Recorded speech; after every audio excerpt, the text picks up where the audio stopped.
Welcome to public TV news బులెటిన్ల ముందుగా headlines. Kuppam పరిశుభ్రమైన మున్సిపాలిటీ దిశగా అడుగులు.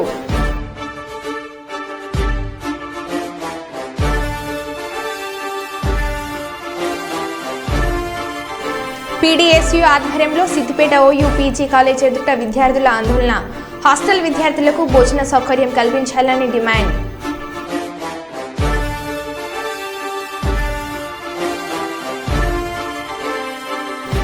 హన్మకొండ నగరంలో నూతనంగా ఏర్పడిన Kakatiya try city private hostels owners association ఆత్మీయ సమ్మేళన కార్యక్రమం. మక్కాన్ సింగ్ సేవా సమితి ఆధ్వర్యంలో కుట్టు మిషన్ శిక్షణ తరగతులు ప్రారంభించిన చైర్మన్ మనాలి ఠాకూర్.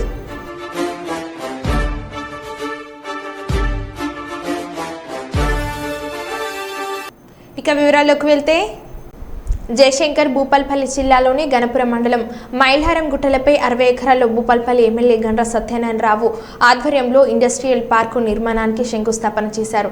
రాష్ట్ర మంత్రులు శ్రీధర్ బాబు, పొంగులేటి శ్రీనివాసరెడ్డి, సీతక్క ఈ కార్యక్రమంలో ఎంపీ కడియం కావ్య, ఎమ్మెల్యే గండ్ర సత్యనారాయణరావు, జిల్లా కలెక్టర్ రాహుల్ శర్మ పాల్గొన్నారు. ఈ సందర్భంగా మంత్రులు మాట్లాడుతూ రాష్ట్రంలోని అన్ని జిల్లాల్లో అభివృద్ధి, ప్రజా సంక్షేమమే లక్ష్యంగా కాంగ్రెస్ ప్రభుత్వం పనిచేస్తుందని, ముఖ్యమంత్రి రేవంత్ రెడ్డి ఆధ్వర్యంలో రాష్ట్రం అన్ని రంగాల్లో అభివృద్ధి చెందుతుందని, రాష్ట్రంలో రెండో ఇండస్ట్రియల్ కారిడార్ గా భూపాల్పల్లి జిల్లా అభివృద్ధి చెందుతుందని అన్నారు. నిరుద్యోగులకు ఉపాధి కోసం ఇండస్ట్రియల్ కారిడార్ ఎంతగానో ఉపయోగపడుతుందని తెలిపారు. ఇండస్ట్రియల్ పార్క్ సంబంధించినటువంటి శంకుస్థాపన కార్యక్రమం ప్రభుత్వం అభివృద్ధి ప్రణాళికలతో ముందుకు సాగుతున్నది.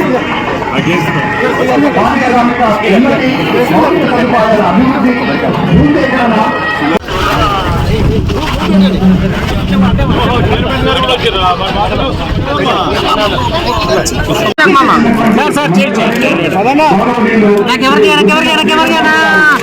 రాష్ట్ర సమాచార సాంకేతిక, ఎలక్ట్రానిక్స్ అండ్ కమ్యూనికేషన్స్, పరిశ్రమలు, వాణిజ్యం మరియు శాసనసభ వ్యవహారాల శాఖ మంత్రులు గారు ఇచ్చేశారు.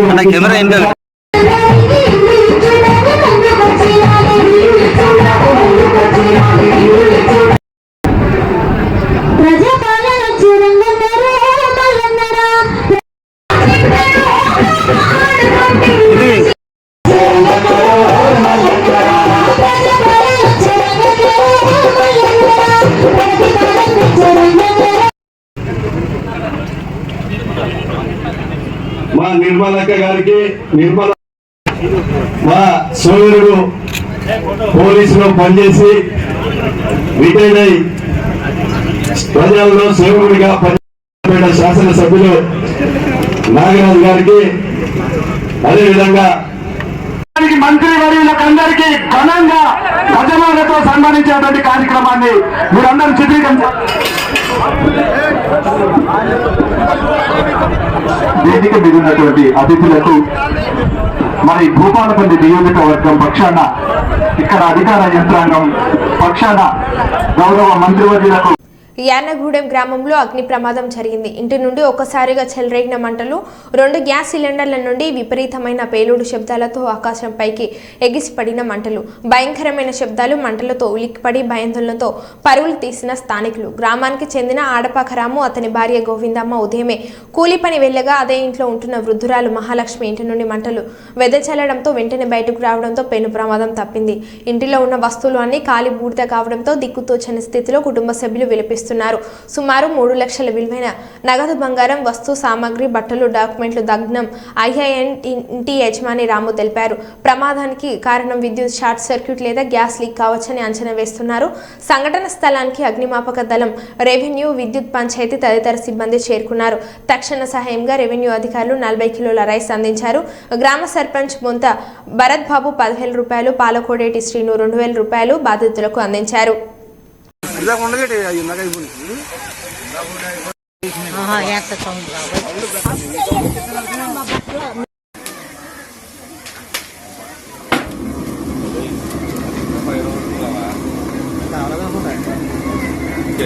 అవకాశం ఉందంటారా? అది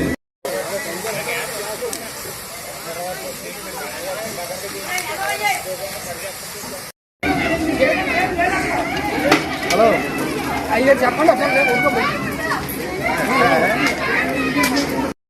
ఎవరికి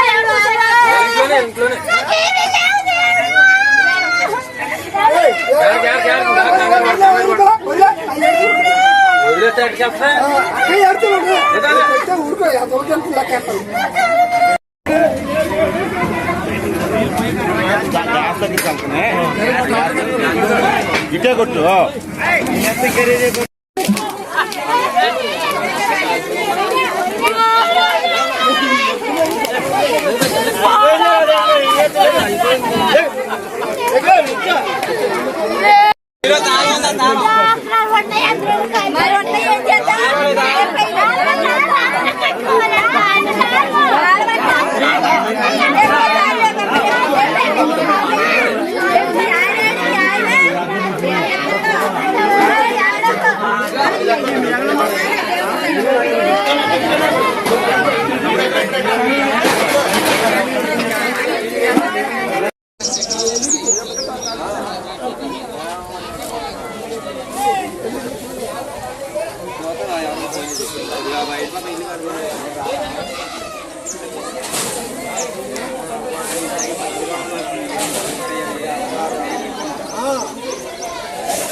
నా పేరు రామారావు అండి. నేను కూలి పని చేసుకుని ఉంటానండి. నేను పొద్దున్న పనిలోకి వెళ్ళామండి. పనిలోకి వెళ్ళేసరికి మాకు ఎవరు ఫోన్ చేశారండి. ఈలోగా మీ ఊరి మొత్తం కాలిపోయిందండి.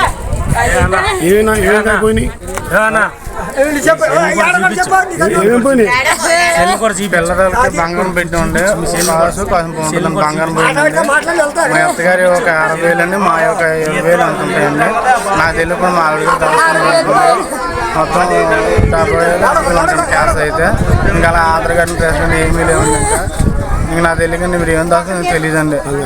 బంగారం పిల్ల దాకా కాస్ట్ ఉంటుందండి. ఈ పిల్ల ఏమో ఒక 20,000 దాచుకుందండి. మా అత్తగారు ఒక 60,000 అండి. మొత్తం 80,000 దాకా పోయిందండి.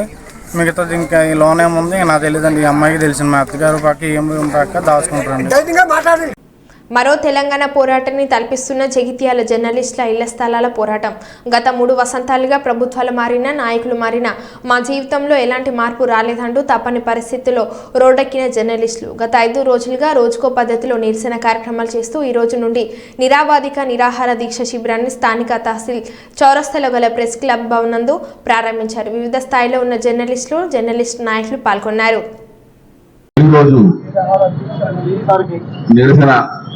నిరాహార దీక్ష కార్యక్రమాన్ని ఉద్దేశించి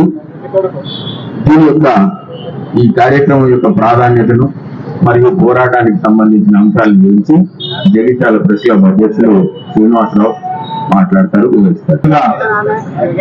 మా పాత్రికేయ మిత్రులందరికీ పేరు పేరున నమస్సుమాంజలు తెలియజేస్తూ,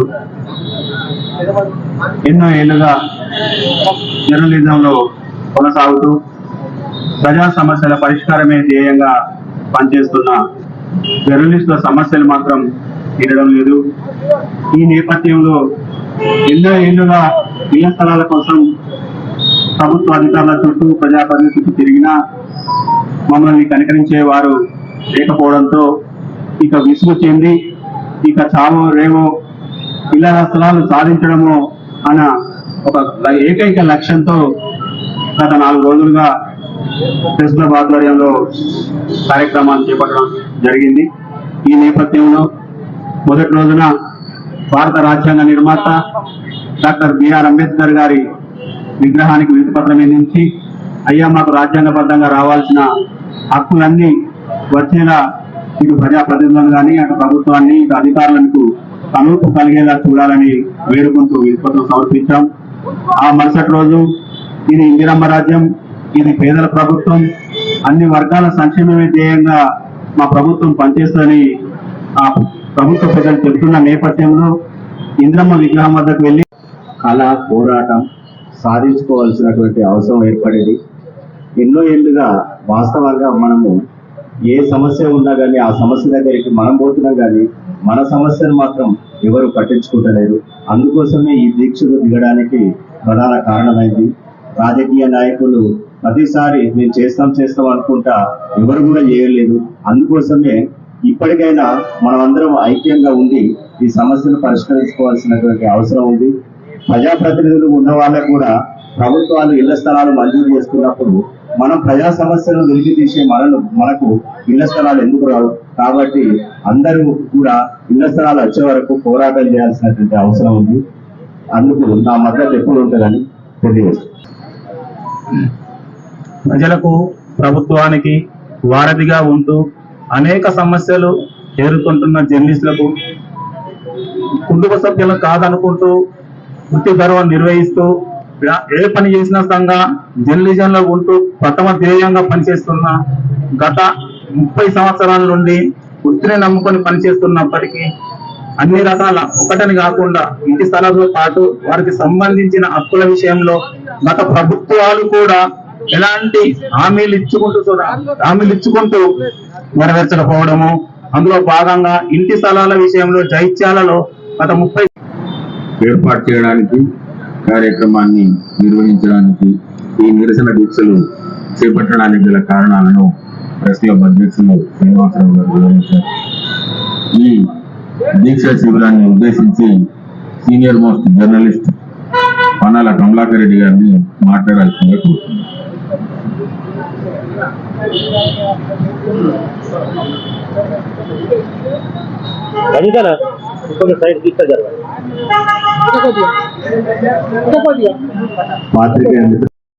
కుప్పం మున్సిపాలిటీని పరిశుభ్రమైన మున్సిపాలిటీగా తీర్చిదిద్దడానికి కమిషనర్ శ్రీనివాసరావు నడుం బిగించారు. ఈ సందర్భంగా ఆయన మాట్లాడుతూ శుక్రవారం పలు వార్డులలో మహిళా సంఘాలకు అవగాహన కార్యక్రమాలు నిర్వహించారు. డోర్ టు డోర్ చెత్త సేకరణకు ప్రతిరోజు ట్రాక్టర్లు వస్తాయని, చెత్త నిల్వను ట్రాక్టర్లలో వేయాలని సూచించారు. ఇండ్ల పరిసరాలలో శుభ్రత 100%, మురుగుదొడ్ల వినియోగంపై మహిళలకు అవగాహన కల్పించడం జరిగిందని కుప్పం మున్సిపల్ కమిషనర్ శ్రీనివాస్ తెలిపారు.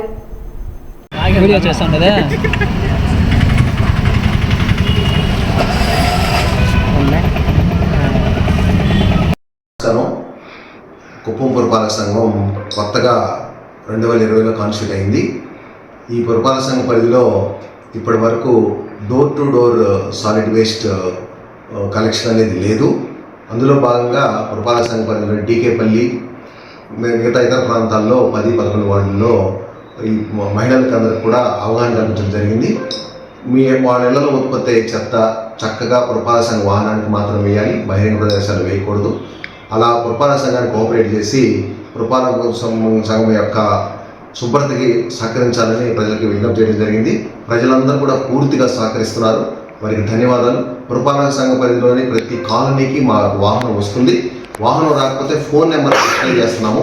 ఆ ఫోన్ నెంబర్లకి బోర్డులు పెట్టి ఫోన్ నెంబర్ డిస్ప్లే చేస్తున్నాము. ఆ ఫోన్ నెంబర్కి ఫోన్ చేసి ఒకవేళ వాహనం రాకపోతే ఆ ఫోన్ నెంబర్కి కాల్ చేస్తే వాహనం పంపిస్తాము. వీటన్నిటికీ కూడా పురపాలక సంఘ పరిధిలో ప్రజలందరూ సహకరించాలని, వ్యాపారస్తులు, స్టేక్ హోల్డర్స్ అందరూ సహకరించాలని మరీ విజ్ఞప్తి. నర్సారావుపేట రూరల్ సర్కిల్ ఇన్స్పెక్టర్గా బాధ్యతలు తీసుకున్న పసుపులేటి రామకృష్ణ.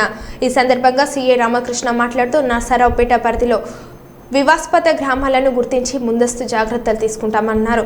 అలాగే గుట్కా, గంజాయి వ్యాపారులపై ప్రత్యేక నిఘా ఉంటుందని పేర్కొన్నారు. రోడ్లపై బర్త్డే సెలబ్రేషన్స్, డీజే సౌండ్స్ లాంటివి కార్యక్రమాలు నిర్వహించే చర్యలు తీసుకుంటామని హెచ్చరించారు. Okay ready. ముందుగా నరసరావుపేట ప్రజలందరికీ నమస్కారాలు. నేను ఈరోజే నరసరావుపేట రూరల్ సర్కిల్కి ఇన్ఛార్జిగా రిపోర్ట్ చేశాను. దానికంటే ముందుగా గౌరవనీయులైనటువంటి ఎమ్మెల్యే గారికి చాలా ధన్యవాదాలు. అలాగే మా ఎస్పీ గారికి కూడా నాకు అవకాశం ఇచ్చినందుకు చాలా రుణపడి ఉంటాను. అలాగే ఇంకా ఈ నరసరావుపేట రూరల్లో వచ్చేవాడికి చాలా గ్రామాల్లో కూడా హింసాత్మకంగా సంఘటనలు జరిగినాయి గతంలో. ఇప్పుడు కూడా అప్పుడు చెదురుముదు జరుగుతూనే ఉన్నాయి. అటువంటి గ్రామాలన్నిటి మీద కూడా మేము నిఘా పెడతాము. నిఘా పెట్టి వాళ్ళని తగు చర్యలు తీసుకుంటాం. కఠిన చర్యలు అయితే తీసుకోవడానికి వెనకాడబోము. అలాగే గంజాయి, గుట్కా వంటి ఎక్కువగా ఇక్కడ స్మగ్లింగ్ కానీ, రవాణా కానీ, ఇక్కడ తయారు చేయడం కానీ జరుగుతూ ఉంది. వీటి మీద కూడా మేము ప్రత్యేక నిఘా పెడతాము. వాళ్ళ మీద కూడా కఠిన చర్యలు తీసుకుంటాము. అలాగే రోడ్ల మీద అన్నెసరీగా బర్త్డే పార్టీలని, యూత్ అంతా ఈ బర్త్డే పార్టీల కోసమని రోడ్లు ఆక్యుపై చేసి దాని మీద డీజేలు పెట్టడం, కేక్ కటింగ్ చేయడం, ఇటువంటి ఏవి కూడా ఇక నుంచి జరగనివ్వము. రాత్రులందు కూడా మా పోలీసు నిరంతర నిఘా ఉంటుంది. ఇటువంటి ఏమైనా జరిగితే మాత్రం తగిన చర్యలు తీసుకుంటాము. కాబట్టి అందరికీ నమస్కారం. కర్నూలు మండలం రూరల్ తహసీల్దార్గా బాధ్యతలు చేపట్టిన రమేష్ బాబు బీటెక్ అనంతరం ఆయన మాట్లాడుతూ కార్యక్రమంలోని సిబ్బంది సమన్వయంతో మండల ప్రజలకు రెవెన్యూ 81 సేవలను అందించేందుకు కృషి చేస్తామన్న తహసీల్దార్ రమేష్ బాబు.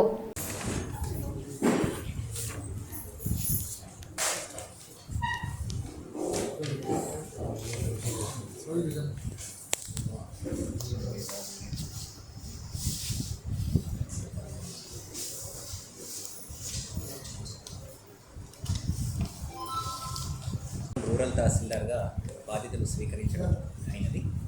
నేను గతంలో కర్నూలు మండల తహసీల్దార్గా 2015 నుండి 2018 వరకు చేశాను. అప్పుడు యునైటెడ్ మండల్గా ఉండింది. 2020లో బైఫర్కేట్ అయిన తరువాత మళ్ళీ కర్నూలు రూరల్ తహసీల్దార్గా రావడం నాకు చాలా సంతోషాన్ని ఇస్తుంది. జిల్లా కలెక్టర్ గారి ఆదేశాల మేరకు ప్రభుత్వం ఏదైతే ఇప్పుడు ఆన్గోయింగ్ ప్రోగ్రామ్స్ ఉన్నాయో వాటన్నిటిలో కూడా ఎక్కడ కూడా ఎటువంటి ఇష్యూస్ లేకుండా ప్రాపర్గా అవన్నీ కూడా డెలివర్ అయ్యే విధంగా తగిన చర్యలు మొత్తం స్టాఫ్ అందరి కోఆర్డినేషన్తో ఫిల్ఫిల్ చేసే విధంగా స్టెప్స్ తీసుకుంటానని తెలియజేసుకుంటున్నాను. Thank you. నాంపల్లి మండల కేంద్రంలోని స్థానిక గాంధీజీ ఇంగ్లీష్ మీడియం పాఠశాల విద్యార్థులు మత్తు పదార్థాలకు దూరంగా ఉండాలని విద్యార్థులకు అవగాహన కల్పించారు. ఈ కార్యక్రమానికి ముఖ్య అతిథిగా Nampally sub inspector M Shobhan Babu హాజరై ప్రసంగించారు. జిల్లా ఎస్పీ ఆదేశాల మేరకు మాదక ద్రవ్యాల రహిత జిల్లాగా మొదటి స్థానంలో ఉండాలని మిషన్ పరివర్తన్ కార్యక్రమాన్ని నిర్వహిస్తున్నట్లు తెలిపారు. ఈ కార్యక్రమంలో ట్రస్మా జిల్లా అధ్యక్షులు, గాంధీజీ పాఠశాల చైర్మన్, డాక్టర్, డైరెక్టర్లు తదితరులు పాల్గొన్నారు. చుట్టుపక్కల విలేజ్ నుంచే వస్తున్నారు అంతే కదా. మీ ఊర్లో ఎలాంటి గాజా మనకు నల్లగొండ జిల్లా పోలీస్ తరఫున మన ఎస్పీ గారు కొత్తగా వచ్చారు, 1.5 మంత్ అవుతుంది. దానికి సంబంధించి మన జిల్లాను మన తెలంగాణ రాష్ట్రంలో మాదక ద్రవ్యాల రహిత జిల్లాగా మొదటి స్థానంలో ఉండాలనే ముఖ్య ఉద్దేశంతో మనకి ఈ మిషన్ పరివర్తన అనే ఒక ప్రోగ్రామ్ని ప్రతి ఇన్స్టిట్యూషన్లలో, ఎందుకంటే మీకు తెలిసి తెలియక ఎవరి గురించి ఆలోచన చేసి వాళ్ళు ఏదో బాగుంటుందని చెప్పి కొంతవరకు ఒకరిద్దరు అయినట్టు అందరూ అయితే నేను చెప్పట్లేను, ఒక్కరో ఇద్దరు అలా కూడా దానికి అలవాటు పడొద్దనే విషయంలో కూడా దానికి సంబంధించి ఈ మాదక గరీబ్ హఠావో శ్రీకారం చుట్టింది కాంగ్రెస్. దళితునికి 5 ఎకరాల భూమి ఇచ్చింది కాంగ్రెసే. దళితుని సీఎం చేసింది కాంగ్రెస్. సమానత్వం చూపేది కాంగ్రెస్. సుప్రీంకోర్టు తీర్పును స్వాగతిస్తున్నాను. నాటి కాంగ్రెస్ ప్రభుత్వంలో భారత ప్రధానిగా ఇందిరాగాంధీ హయాంలో గరీబ్ హఠావో శ్రీకారం చుట్టడంతో ఎంతోమంది పేద ప్రజల అభ్యున్నతికి కాంగ్రెస్ పార్టీ పాటుపడిందని కాంగ్రెస్ నాయకుడు, మాజీ మంత్రి మూలింటి మారెప్ప చెప్పారు. ఢిల్లీలోని ఓ హోటల్లో విలేకరులతో మాట్లాడారు. ఎస్సీ ఎస్టీ వర్గీకరణపై సుప్రీంకోర్టు ఇచ్చిన తీర్పును స్వాగతిస్తున్నామని అన్నారు. ఆంధ్రప్రదేశ్ రాష్ట్రంలో కులగణన జరగాలని, వాటికి తగ్గ బడ్జెట్ కేటాయించాలని, పథకాల అమలుకు చర్యలు తీసుకోవాలని కోరారు. క్యాస్ట్ అంటే షెడ్యూల్డ్, ఆర్థికంగా, సాంఘికంగా, రాజకీయంగా ఎదుగుదల లేని వారిని ఉన్నత అంటే సంపన్నులు చేయాలనే ఉద్దేశంతో, సమానంగా ఉండాలనే ఉద్దేశంతో షెడ్యూల్డ్ అంటే జాబితా వాళ్ళని చేశారు. ఆర్టికల్ 338 కింద రాజ్యాంగంలో ప్రత్యేకంగా ఆయన కండారు చూశాడు అంబేద్కర్. బాల్యము బంగారు కాదండి, యవ్వనము కంగారు, మద్యాపం వైరాగ్యం, వృద్ధాప్యం భక్తి పరవశం. ఆయన జీవితమే ప్రపంచంలోనే ప్రపంచ మేధావి, జ్ఞానవంతుడు ఎవరంటే అంబేద్కరే. అలాంటి మహోన్నతమైనటువంటి వ్యక్తి కంటితో చూసింది, చెవితో విన్నది సహజంగా.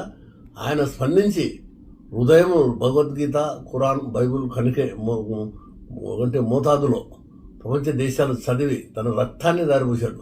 పిల్లలు చనిపోతే కూడా ఆయన, ఆమె తల్లి భార్య చనిపోయిన ఆయన డబ్బు తీసుకోలేదు, అవినీతిపడు కాదు, నీతివంతుడు. ఆయన హైకోర్టులో కోట్లు వస్తే కూడా పేదలు పంచేవాడు, ఉచితంగా న్యాయం చేసేవాడు, ఉన్నంతో తీసుకొని అలహాబాదు. అలాంటి గొప్ప మధ్యప్రదేశ్లో పుట్టాడు. మహారాష్ట్రలో ఆయన రాజకీయ వాళ్ళని ఉద్యోగ రీతిగా మిలిటరీలో పనిచేసేవాడు. వాళ్ళు గుర్రాలకు, కళ్యాణకు అంత అంటరానితనంలో మరి మహర్షి చెరువులో కూడా అవమానం జరిగింది. ఆయన చదువుకునేటప్పుడు ఎన్నో జరుగుతుంది. ఆయన జీవిత గ్రంథం అనేది పవిత్రమైన గ్రంథం. అంబేద్కర్ ఈరోజు మహానుభావుడు, లేకపోతే 14వ సంతానము ఏప్రిల్ 4, 1891లో పుట్టాడు. 500 పేజీలు జడ్జిమెంట్ ఇచ్చారు. దాంట్లోన మినిట్స్ ఏంటి, కుల గణన జరగాలి ఒకటి. రెండోది వర్గీకరణ అంటే ఏమి, ఏ కులం వాళ్ళు ఇంతమంది ఉన్నారు అనేది జనాభా ప్రతిపాదన మీద ఏ జనాభా 2021లో తీసుకుంటారా 10%. మరి ఆర్టికల్ 341 ప్రకారంగా మరి ఇప్పుడు 33 కులాలు ఉన్నాయి. ఇప్పుడు 60 ఎవరు చూసినా 14 ఎస్సీలే, వాల్మీకులు ఎస్సీలే, అన్ని కులాలని 60-70 కులాలు చేశారు. అంటే మనుషులు ఎక్కువ, బడ్జెట్ తక్కువ. బడ్జెట్ లేదు, సబ్ ప్లాన్ నిధులు లేవు, జాతీయ కమిషన్ లేదు, అడిగేవాడు లేడు, రాజకీయంగా కూడా సమానంగా సీట్లు ఇవ్వడం లేదు. ఒక చిల్లర జనాకర్షణ పథకాలు వీళ్ళు పెడుతున్నారు. ఎవరు? ప్రాంతీయ పార్టీలు. ఇందిరాగాంధీ మరి గరీబ్ హఠావో అని పెట్టి 5 ఎకరాల భూమి బాండెడ్ లేబర్స్ తీసేసింది, వెట్టి శాఖలు తీసింది, బస్సులు జోగులకి సాయం చేసింది, జాతీయ చక్రం చేసింది. ఆ తల్లి సమానత్వం చూసింది. అక్కడ దామోదర్ సంజయ్ భారతదేశంలో తొలి ముఖ్యమంత్రి చేసిన వ్యక్తి ఆమె. కాబట్టి కాంగ్రెస్ మాదిగల పరంగా కూడా ముఖ్యమంత్రులు సుప్రీంకోర్టు ధర్మాసనం నుండి వెలువడ్డ ఎస్సీ వర్గీకరణ తీర్పును హర్షిస్తూ పెద్దపల్లి జిల్లా పట్టణం బస్టాండ్ ఆవరణ అంబేద్కర్ విగ్రహం వద్ద ఎస్టీ వర్గీకరణకు అనుకూలంగా సుప్రీంకోర్టు ఇచ్చిన తీర్పు యావత్ మాదిగ జాతి విజయమని మాదిగ శక్తి కల్వల మల్లేష్ అన్నారు. ఎంఆర్పీఎస్ నాయకులతో కలిసి శుక్రవారం అంబేద్కర్ విగ్రహానికి పాలాభిషేకం చేసి పూలమాలలు వేసి సంబరాలు జరుపుకున్నారు. ఎస్సీ వర్గీకరణ ఉద్యమాన్ని నడిపించిన మందకృష్ణ మాదిగ పట్టుదల ఉమ్మడి ఆంధ్రప్రదేశ్ రాష్ట్ర శాసనసభలో వర్గీకరణకు మద్దతుగా మాజీ మంత్రి మోత్కుపల్లి నరసింహులు చూపిన తెగువ, హర్యానా, పంజాబ్ రాష్ట్రాలు ఎస్సీ ఎస్టీ వర్గీకరణ కేసులను నడిపించిన తీరు, అప్పటి AP CM Chandrababu Naidu SC ABCD వర్గీకరణ చేయడం సుప్రీంకోర్టు తీర్పునకు దోహదపడ్డాయని అన్నారు.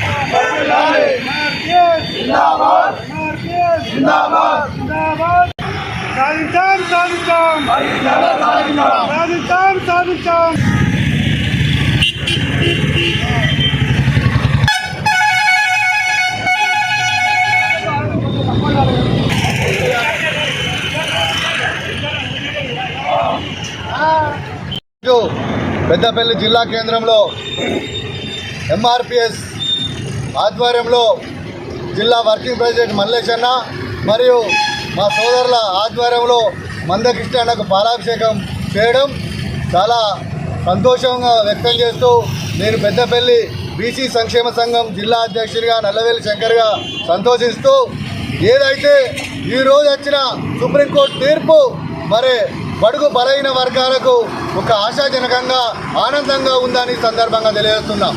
మందకృష్ణ మాదిగ గారు సుదీర్ఘ పోరాటం ఈరోజు చేసిన ఘనత వారికి దక్కిందని సందర్భంగా చెప్తున్నా. ఎందుకంటే మందకృష్ణ మాదిగ ఒక కేంద్ర మంత్రి, ఉన్నతమైన పదవులు సుతా రుణాపాయంగా విడిచిపెట్టిన మహా ఉన్నతమైన వ్యక్తి. ఈ సందర్భంగా వారిని కొనియాడక తప్పదు. ఎందుకంటే అనేక పోరాటాలలో వారు నిత్యం మన యొక్క బహుజనుల పైన ఎంత శ్రద్ధతో పోరాటం చేసినరో వారిని నిజంగా కనిపించే దేవుడు మందకృష్ణ బహుజనులు. కానీ ఈ సందర్భంగా తెలియజేస్తూ మందకృష్ణ యొక్క నాయకత్వంలో ఇంకా అనేక పోరాటాలు చేసి ఈ యొక్క ఎస్సీ ఎస్టీ బీసీ మైనార్టీలకు న్యాయం జరిగే విధంగా ఇంకా అనేక పోరాటాలు చేయాలని మందకృష్ణను ఈ వేదిక ద్వారా కోరుతూ జై బీసీ, జై బహుజన, జై భీమ్. మందకృష్ణ మాదిగ గారి యొక్క ఆశయము, మందకృష్ణ మాదిగ గారి యొక్క లక్ష్యము జాతి ప్రయోజనాల గురించి ఇలా సుదీర్ఘకాలం పోరాటం చేసినటువంటి మందకృష్ణ మాదిగ గారి నాయకత్వంలో ఈరోజు బీజేపీ గవర్నమెంట్ కూడా అధికారులకు వచ్చినాక 100 రోజులు ఇస్తామని చెప్పినటువంటి వర్గీకరణ విషయాన్ని ఇలా చూచమంచకుండా వాళ్ళు ఏదైతే నరేంద్ర మోడీ గారు ఇచ్చినటువంటి మాట ఉన్నదో మరి కృష్ణమాదిగ గారి యొక్క ఆలోచన, కృష్ణమాదిగ గారి యొక్క పోరాటము, అది పోరాటం అని చెప్పంటే భారతదేశంలో ఈ యొక్క వర్గీకరణ మీద జాతి పోరాటం చేసినటువంటి మహానుభావుడు మరి మందకృష్ణ మాదిగ అన్న గారికి ఈరోజు మరి మందకృష్ణ మాదిగ అన్న గారికి జాతి యావత్ ప్రజలకు అందరికీ కూడా మేము పేరు పేరున ధన్యవాదాలు తెలియజేస్తున్నాము. ఈరోజు వర్గీకరణకు దాంట్లో ఉన్నటువంటి భాగంలో ఒక 7 జడ్జీలు వేసి ఆ జడ్జి ద్వారా హైకోర్టు నుంచి మొత్తం ఉన్నటువంటి సమాచారం తీసుకొచ్చుకొని హైకోర్టు ఉన్నటువంటి జడ్జీలు అందరూ కూడా ఈ పోరాటం అనేది ఇది న్యాయమైన పోరాటం కనుక ఈ పోరాటానికి ఖచ్చితంగా కూడా అన్ని రాష్ట్రాలకు కూడా వర్గీకరణ అవసరమని చెప్పని నరేంద్ర మోడీ గారి నాయకత్వంలో, అమిత్ షా గారి నాయకత్వంలో, కిషన్ రెడ్డి గారి నాయకత్వంలో ఇలా ముందుకు పోవాల్సి వచ్చింది. ఈ రోజు మనం వర్గీకరణ కూడా మనం సాధించుకున్నాడు అని చెప్పంటే అది కేవలము మందకృష్ణ మాదిగ గారి యొక్క సంకల్పము, జాతి ప్రయోజనాలు. ఈరోజు వికలాంగులు కానీ భారతదేశంలో ఉన్నటువంటి ప్రతి కుల సంఘానికి కూడా ప్రతి నాయకుడికి కూడా మేము ఈ యొక్క వర్గీకరణను మేము వాళ్ళకి అంకితం చేసుకున్నాము. అదేవిధంగా సుధాకరణ పోరాటంలో సురేందర్ మాదిగ కానీ దామోదర్ మాదిగ కానీ వాళ్ళు కూడా వర్గీకరణ విషయంలో పోరాటం చేసి చనిపోయినటువంటి వాళ్ళకు కూడా ఈ సందర్భంగా వాళ్ళకు నివాళులు కూడా అర్పించడం జరిగింది. ఈ కార్యక్రమాన్ని ముందర పోయి ఈరోజు భారతదేశంలో ఉన్నటువంటి 7 జడ్జికి మేమందరం కూడా ఆ పాదాభివందనం చేసుకుంటూ మరి అదేవిధంగా కూడా మందకృష్ణ మాదిగ గారి నాయకత్వంలో ఇంకా కూడా మాకు జరిగినటువంటి పోరాటాన్ని మరో బులెటిన్లో మళ్ళీ కలుద్దాం. Stay tuned.